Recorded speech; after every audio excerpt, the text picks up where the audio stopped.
Well, hello, ladies and gentlemen. Welcome back to another exciting edition of Miniature Mentors Masterclass Painting Series. Today with us we have Rick Lawler. Hi, Rick. Hi, how you doing?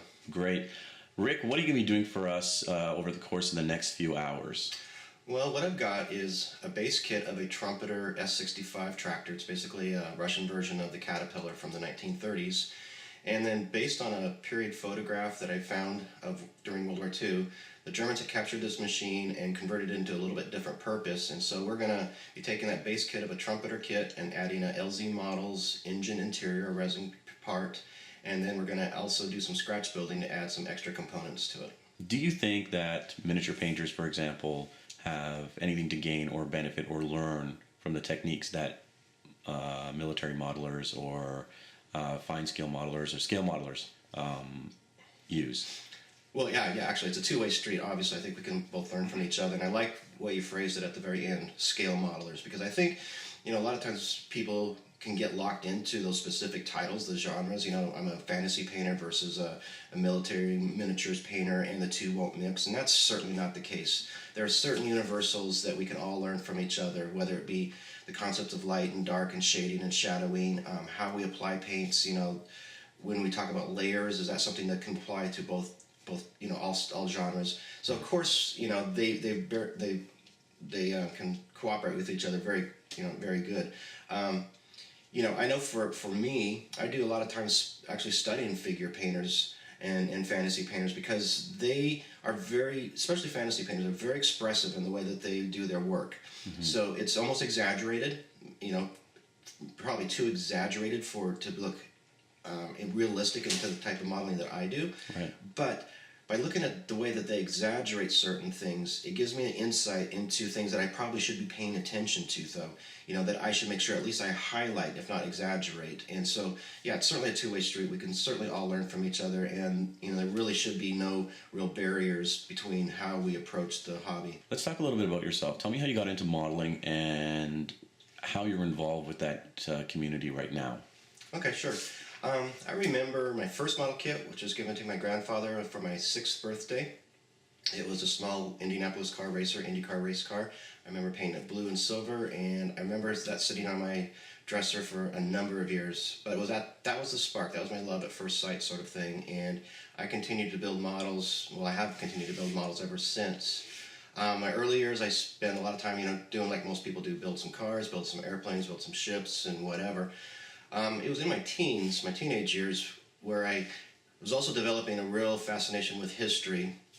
And it was during this time that I was able to marry that love of history, the study of history, particularly World War I and World War II, with modeling.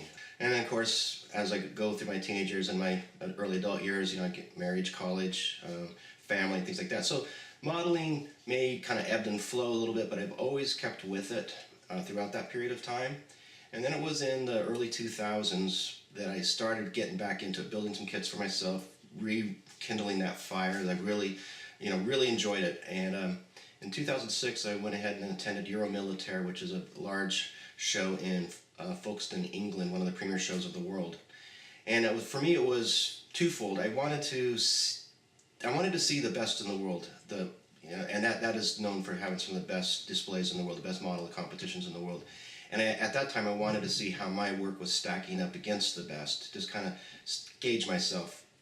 So I went there, I met some people, I met Adam Wilder, I met Meg Jimenez and some other really great people, and was able to get a sense of how good modeling could be, the art of modeling at that time, and I was very much inspired by that. So I returned home and kind of stepped up my game. I decided to take it seriously. I made a goal for myself that I wanted to be published in the next little while, see if I get my work good enough to get into the new modeling magazines that were coming out at that time.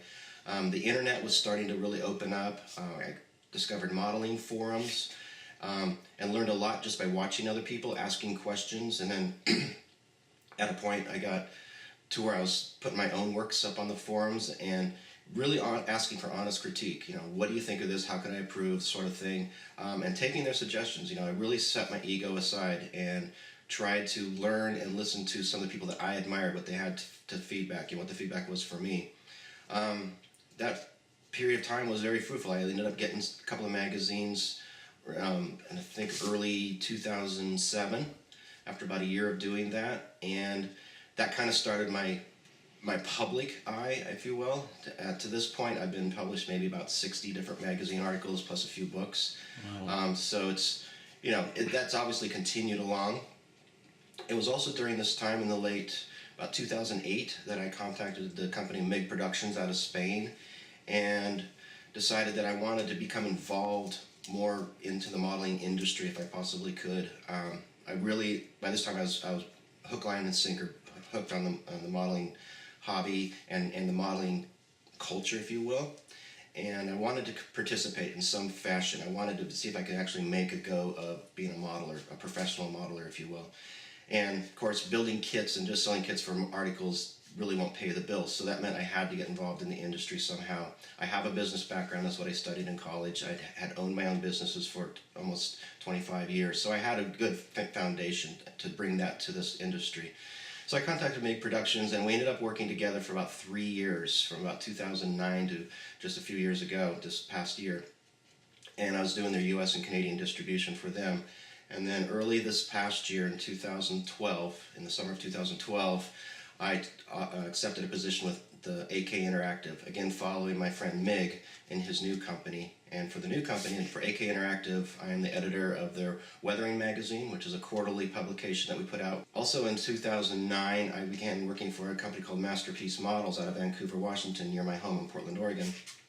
And that company has to do with building large exhibit models for museums and corporate clients and things like that. So I've done that ever since as well, so congruently. And I started there with their fabrication department on a project for the United States Marine Corps Museum in Virginia. And over the years, I've kind of moved out of the fabrication department there, the actual hands-on model building, and now I'm an operations officer for the new combined company called Additive Workshop. They're both model related, and they able to marry my interest in business and modeling both together. Excellent. Well, Rick, thank you for the interview. Folks, we're going to get right into the tutorial and learn all of Rick's wonderful techniques and tools, and there's a whole lot of them, and let's go. Great, thank you.